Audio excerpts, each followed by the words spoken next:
And here you can see all the different sites that have registered on the Restor website. These are all restoration projects all around the world. So a lot of people are using this website now. And you can see this is the Americas, North and South America. And I'm going to take you closer. So this is Mexico here in this area. And this is the Yucatan Peninsula.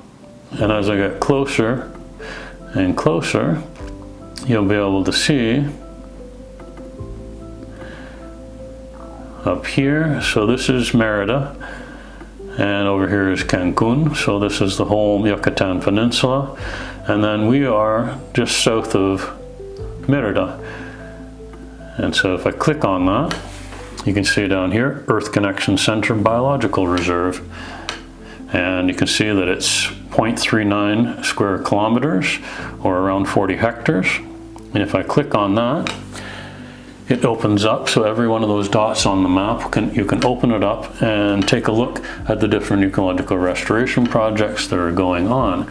So this is Earth Connection Center, and I've used a GPS point, and I put in the points for the property boundary. So I've gone around the edge and mapped that out. And so this can be put into the map. And some of the things, you can see that our organization, Planet Healers, and then you can see that I'm the editor. And then just some of the overview, it gives a little bit of a description of the site. You can see what the status is. So this is an ongoing restoration project, active restoration, and previously it was grazing land. So most of this the area that we were working with was originally in cattle farm, and we started doing the restoration around 2015, and our goal is putting it into natural forest. And then you can see there's things like the contacts, the website, the email, and the different support that you're looking for. So when you're putting this in as a project, you want to put this in on to the site. You want to put in the area of your site, because that puts in all sorts of other information. And then you want to tell people, okay, what sort of support do you want? I want to help with coordination, volunteers, monitoring, different expertise. We want research being done on the property. What sort of financial support do you want? So you're just asking, and you're putting it out there. This is what the project is about. And the different goals, culture and spiritual significance, regulating ecosystem services, counteracting climate change, conserving biodiversity. So all these different things you can say these are your goals for that project. And then there's different things like all sorts of different photos that you can put on there. So you can put about 10 different photos. So it's a free website that you can put your project on, and it also gives you all sorts of information, and you can exchange information with different groups. And so just coming back to the top here, you can see that there's also this time-lapse option. So in terms of biodiversity, because it's using the square that you've mapped out on the map, it's popping out and saying within this region there's like over 1,000 different species of plants, 11 species of amphibians, 72 species of mammals, and 234 species of birds that are possible within that restoration zone. So this is kind of a target, like how many of those species have you got on that area? And then it has a little bit of information. Okay, within this area, you can see that the net primary productivity, how it has changed over time. And over time, I don't find it's very accurate yet, but over time it will hopefully get better. And then you can see, okay, here's the different kinds of carbon that we have: above ground woody carbon, below ground woody carbon, and then your soil organic matter. So it can tell you the current amount and then the potential. So this is the potential amount that you can possibly restore to that area. So that's really useful information. You can share that with your community. And then it has water. And so it shows you your water table, how deep the water probably is, and then how much annual evapotranspiration, so it's showing, okay, is there a trend and you're increasing the amount of evapotranspiration, so are you benefiting the water cycle over time? So all these things are really important to understand. And then this is just giving, in the environment tab, what sort of things are happening in the environment around. So the proportion of human modification, so this site was fairly modified when we got there. The human population within the area, there's not very many people within the area, but within 50 kilometers we have the huge city of Merida, over 2 million people. The soil pH, annual precipitation, so it's giving you a lot of the information that you need when you go into a site to understand that different site. Land cover, so it's talking about, okay, most of the area that we've got is in scrub or shrubs because it was originally a ranch, and over time hopefully a lot of that will slowly be converted into trees because we're doing a lot of tree planting. And here you can see that there was a loss of trees at this point, so they cleared the land for ranching. And so just going over that, it gives you an idea of what's going on your property. So I just wanted to go over that because it's a useful tool for understanding your different site. And it's good to put your project on here because you can also share that. Finding all these different pieces of information on the computer before we go into the ground, onto the ground. And you can print out that map that you have on Restor and walk around your site going, okay, yeah, here's this landform, here's that landform. So you're kind of checking it out as you go along. And you can see, okay, here's a change in the vegetation. Okay, I'm going to call this one ecozone. Here's another change in the vegetation here. Okay, I'm going to map out this as another ecozone. So just being aware of all that. And when you're working with your site, it's really important to understand.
Thank you.